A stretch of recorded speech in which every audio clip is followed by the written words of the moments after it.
indisputably factual, because we have artifacts and coins and birth records and archaeology, and somebody in Mesopotamia kept a record of how much grain they ate. It's not all up in the air to change or delete or make up based on what makes you feel better today. Portland Public Schools has a plan now to teach kids that the idea of gender, being mainly binary, was brought here by white colonizers. The curriculum guide says, when the United States was colonized by white settlers, their views around gender were forced upon the people already living here. Not even Star Trek would try that stuff. Has now turned its guns on history itself, rewriting the past and dragging our heroes through the mud. What seems like harmless outrage actually cuts deep, eroding the very foundation of our nation. That's why Ma has officially had it. The comedian tore into the woke crowd, dismantling their nonsense with surgical precision. It was pure spectacle. Buckle up, hit that subscribe button, and let's jump in. With a novel, a TV show, or a movie, but history books, that's not supposed to be fan fiction. How we teach our kids history has become a big controversy these days, with liberals accusing conservatives of wanting to whitewash the past, and sometimes that's true, sometimes they do. But plenty of liberals also want to abuse history to control the present. And last month, a scholar named James Sweet caught hell for calling them out for doing just that. He criticized the phenomenon known as presentism, which means judging everyone in the past by the standards of the present. It's the belief that people who lived 100 or 500 or 1,000 years ago really should have known better. It's absurd, almost unbelievable, but that's exactly what the woke left is obsessed with now. After wreaking havoc on the present with their radical experiments, they've set their sights on the past, desperate to rewrite it to fit their anti-common sense agenda. They've tried forcing their narratives into schools, workplaces, even sports, but reality is catching up. Their arguments are crumbling, their so-called momentum slipping away fast. So, instead of facing the truth, they're cherry-picking, twisting, and butchering history just to claim a moral high ground.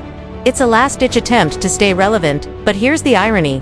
No amount of rewriting the past can save an ideology that's already failing in the present. That's why more people are finally seeing through the bluff and pushing back hard. So stupid. It's like getting mad at yourself for not knowing what you know now when you were 10. Stupid me, spending all that time raising sea monkeys and playing with slot cards and jerking off to a Playboy in the barn. Who doesn't have moments from your past that make you cringe? Who hasn't said, I can't believe I said that. I can't believe I wore that. I can't believe I thought that. I can't believe I did that. You ate dirt. You wanted to be a Ghostbuster. You shoplifted gum. You tried to be a white breakdancer. I know a very special group of people who claim they've never regretted anything because naturally, they've always been morally perfect. The left, yet the self-proclaimed guardians of virtue, Twitter saints, and professors of all that's good and just. According to them, they've never misspoken, never stumbled, never made a mistake. Perfect, wrapped up in protest signs and hashtags. And because of this divine flawlessness, they've crowned themselves the ultimate arbiters of morality, just for today, but for yesterday, last century, and every historical figure who dared fall short of their ever-changing rulebook, context, nuance, the realities of a different era. Forget it. The left is here to judge, rewriting history with the smug certainty only people convinced they can never be wrong could muster. Then grown into the persons we would become, and humanity writ large is just the collective version of that. Did Columbus commit atrocities? Of course. But people back then were generally atrocious.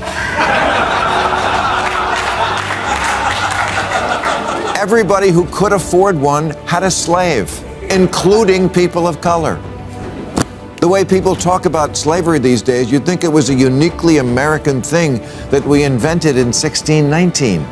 But slavery throughout history has been the rule, not the exception.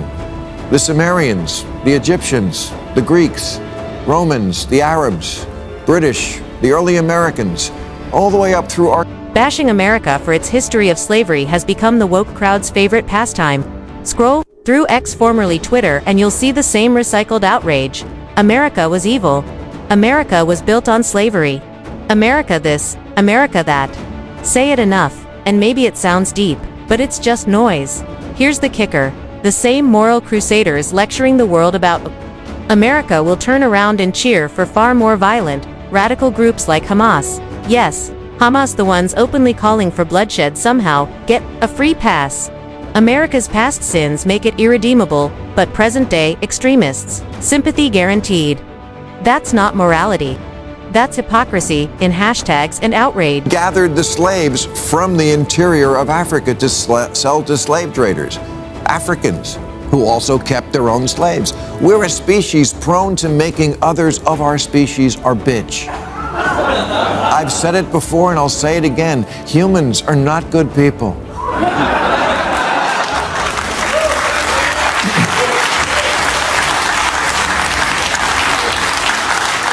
And the capacity for cruelty is a human thing, not a white thing. That's the truth, even though it doesn't jibe with the current narrative. At our core, humans have the capacity for harm whenever the chance arises. Strip away the polished manners and politically correct masks, and you'll find the same raw drive to dominate, manipulate, and wound lurking beneath. Even the good deeds we flaunt aren't as pure as we like to think. Most are drenched in hidden motives, the hunger for praise, the glow of self-righteousness, the thrill of validation. Charity gets broadcasted, good intentions become hashtags, and virtue is worn like a trophy. No one me, you, or the woke left, with their constant moral sermon strewy acts with untainted goodness. Often, their loudest claims of virtue are the fakest performance of all. World, when truth conflicts with narrative, it's the truth that has to apologize. Being woke is like a magic moral time machine where you judge everybody against what you imagine you would have done in 1066, and you always win. Presentism. Yeah, this professor is right. It's just a way to congratulate yourself about being better than George Washington because you have a gay friend and he didn't.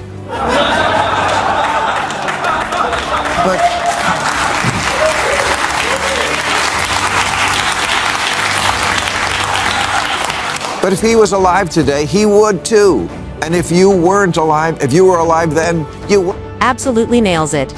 The moral grandstanders of today are practicing a kind of historical presenteeism, comfortably seated in their air-conditioned homes, scrolling on Wi-Fi, maybe even asking ChatGPT to confirm their brilliance. They pass judgment on people who lived hundreds of years ago. They measure yesterday's struggles against today's luxuries. Pretending context doesn't exist. Here's the kicker. Morality isn't universal. What's acceptable in one society today might be condemned in another. Yet these self-moral police act as if today's values are the eternal benchmark for all of history.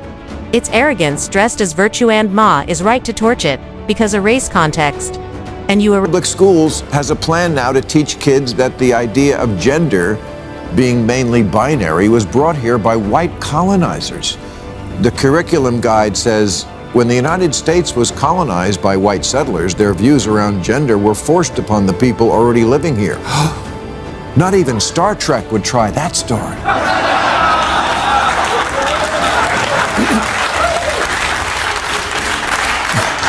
Where they discover a planet and give them separate bathrooms. It's like they finally discovered a unified theory of wokeness, incorporating all their ideas about race, gay, gender, and colonizers, like the New World was a great big diverse dance club and the Pilgrims were the bridge and tunnel crowd who came in and ruined everything. The present, they've set their sights on the future. How? By indoctrinating kids. Imagine classrooms where children are told that gender is just a feeling, fluid, and that they can choose to be a boy, a girl, or something in between at any moment. This isn't harmless theory, it's being pushed as fact. In some cases, kids are even encouraged to transition without their parents' knowledge or consent. The number of young people swept up in this ideological wave is staggering. And yet, the left champions it, calls it progress, and celebrates it. In reality, it's reckless social experimentation. The ones paying the price are children. Called I, Joan, currently being presented in London, written by Charlie Josephine, who identifies as non-binary and uses they-them pronouns. And it portrays Joan of Arc as, surprise, non-binary with they-them pronouns. Which, if you think about it, makes even less sense because Joan, being French, spoke a language where every noun is masculine or feminine. Joan says in the play, "I'm not a girl, I don't fit that word," as if she's a character on Euphoria. The woke crowd isn't content with tearing apart America's history. They've set their sights on Europe, trying to drag the continent into the same cultural circus. But Europe isn't a blank canvas waiting for woke paint. It's a tapestry of cultures, traditions, and identities, each with deep roots. Forcing America's brand of woke ideology onto Europe is like trying to make an oak behave like a pine. It just won't work. Nations there carry centuries of history, religion, and philosophy that don't bend to Twitter hashtags or TikTok activism. Yet the woke brigade marches in with arrogance, assuming their progressive gospel is universal. What they'll find instead is resistance, because Europe isn't so quick to trade heritage for hollow virtue. True, Joan of Arc did wear pants, but that's what the soldiers wore, and she was soldiering. But in the retelling, Joan would rather die than stop wearing men's clothing. Okay, Joan of Arc wasn't executed by the fashion police. Her trial went on for over 2 months. We have the transcript, and not once did she complain about being misgendered. She had bigger fish to fry, like herself. At 17, she didn't sit around writing manifestos or demanding special treatment. She put on armor, rallied soldiers, and took the fight straight to the English, determined to defend France. Her mission wasn't about gender politics or identity. It was about grit, conviction, and the raw fight for independence. Joan didn't see herself as a victim. She turned her youth, inexperience, and peasant status into fuel for courage. Her story still inspires centuries later because it's about action, faith, and sacrifice, not performative activism. Joan's legacy wasn't built on slogans. It was forged on the battlefield. True that much of history is indisputably factual, because we have artifacts and coins and birth records and archaeology, and somebody in Mesopotamia kept a record of how much grain they ate. It's not all up in the air to change or delete or make up based on what makes you feel better today. History can't be rewritten to fit an agenda. History isn't a fantasy novel. You can't just edit it. It's made of real people who lived real lives, struggled, sacrificed, and made the most of the world they were handed. Were they perfect? Of course not. But perfection wasn't the goal. Survival, innovation, and building the foundation for the freedoms we enjoy today, that's what mattered. Sneering at people from centuries ago while sitting in 2025 with air conditioning, Wi-Fi, and endless information isn't moral superiority, it's arrogance. If those figures had today's knowledge and tools, many would have done far better. Instead of erasing their flaws, we should respect their humanity and the legacy they left. History isn't about flawless saints, it's about real people who built the world we inherited.